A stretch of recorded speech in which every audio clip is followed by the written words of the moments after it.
side of James Thompson and Jan Lammers. And Swedish minimalism. Look at the cockpit of the Volvo estate. Almost nothing there, but a very good view of Tim Sugden's Toyota through Coram on the run down to that tight Russell chicane. Rydell locks up, T-bones the Toyota. Meanwhile, we ride in the Swedish minimalism of the Volvo cockpit. Rickard Rydell sits low, single-seater steering column in front of him. Sequential gearbox, the extra levers for reverse. Tiny movement to change up. Tap dancing on the pedals, down the gearbox. Sixth gear, down to second.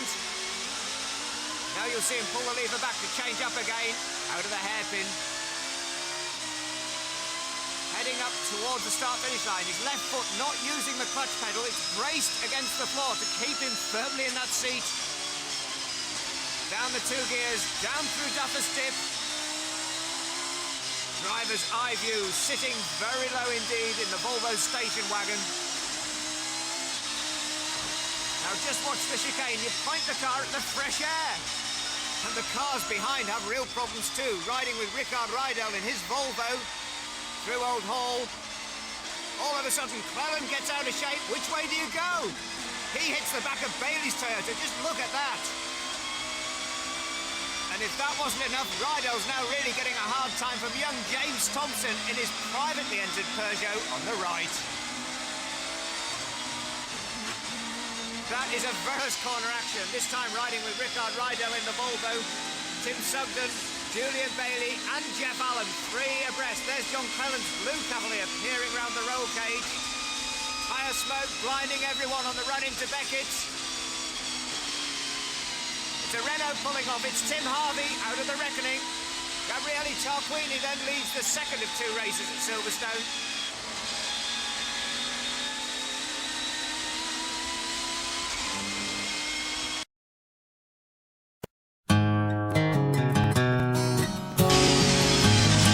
The battle goes on at the head of the field. We're riding with Tim Harvey, third in the Volvo 850, and closing fast on Menu's Renault.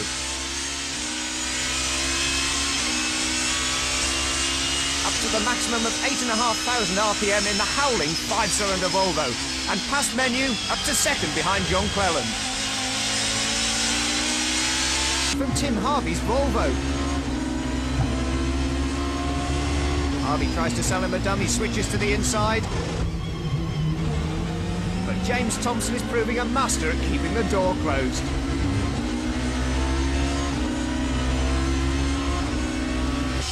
The Volvo's demister had packed up and strapped into the racing seat. The driver couldn't reach to wipe the windscreen himself. It meant a visit to the Volvo pits.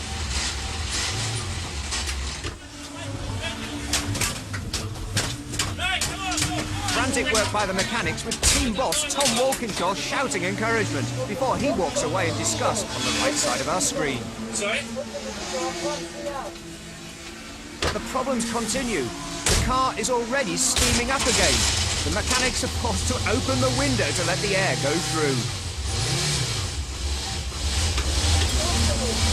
Open it! Open it!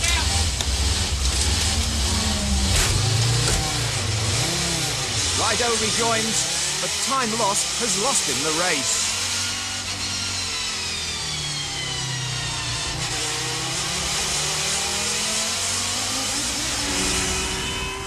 Meanwhile, now we're riding with Rickard Rydell. Radicic is ahead, and Rydell is already planning that move. Tries to sell him a dummy on the right-hand side of the track. The experienced Radicic, though, doesn't fall for it, just keeps defending. Rydell forced to go all the way around the outside. Exit the revolving Rydell.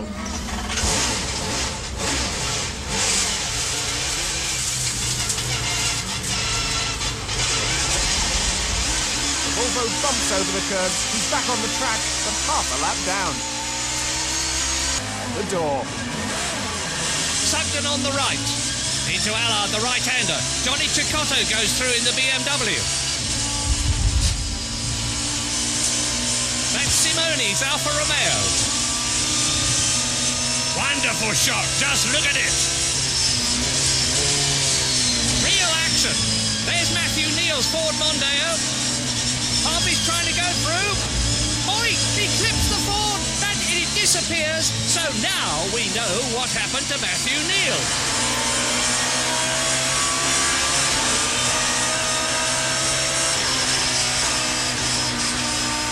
Harvey's battle with John Cleland and the BMW of David Brabham continued.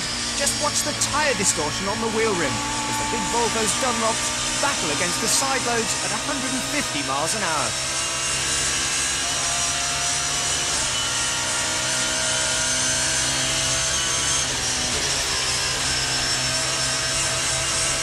Car camera on the Volvo, facing Radicic, Thompson and Bailey's Toyota.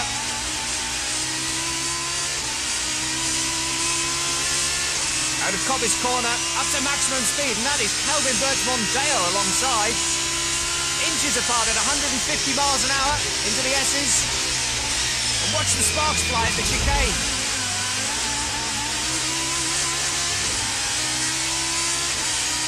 James Thompson.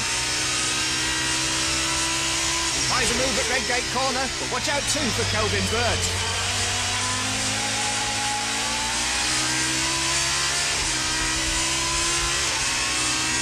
Look how close they are as they go into the Craner curves. We're on par with Harvey. This is the ragged edge of adhesion. Down. Oh, and Kelvin Burt goes through. He's gone off. He's gone off. Dry track at Brands Hatch. Tim Harvey, sixth on the grid, cuts to the inside behind Radicic in the Mondeo. Johnny Cicotto moves up ahead of the Ford. It's very tight at Paddock Hill Bend. It's going to be even tighter at Druids.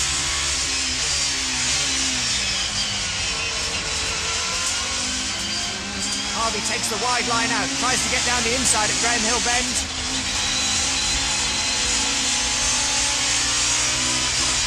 Nudge up the tail there, big twitch at 120 miles an hour. This is the Indy circuit, so it's left at Surtees, then the right-hander at McLaren's. Down the box. Hard back on the power now, through clear ways, onto the start-finish straight. Closing on the BMW into Paddock Hill Bend. Harvey looks wide, now he's thrown in the dummy, gone down the inside. Cicotto though keeps the door closed in the BMW. Race leader, Rickard Rydell.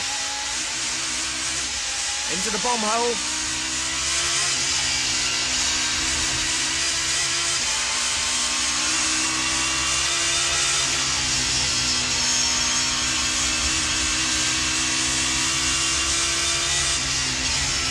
Clear track ahead, but also a big surprise.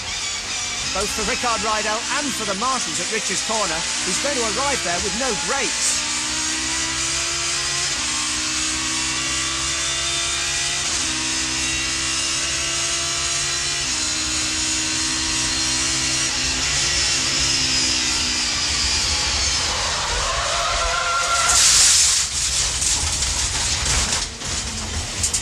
That was without doubt the closest escape of the season. David Leslie's Honda and the reigning champion Tarquini's Alfa Romeo are ahead.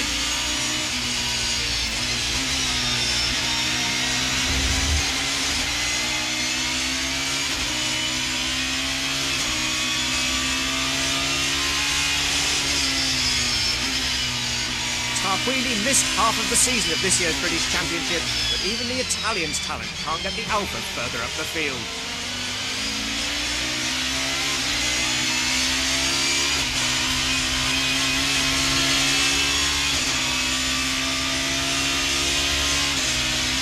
Ahead of us, riding with Rickard Rydell from the tail of the grid in his Volvo after qualifying problems.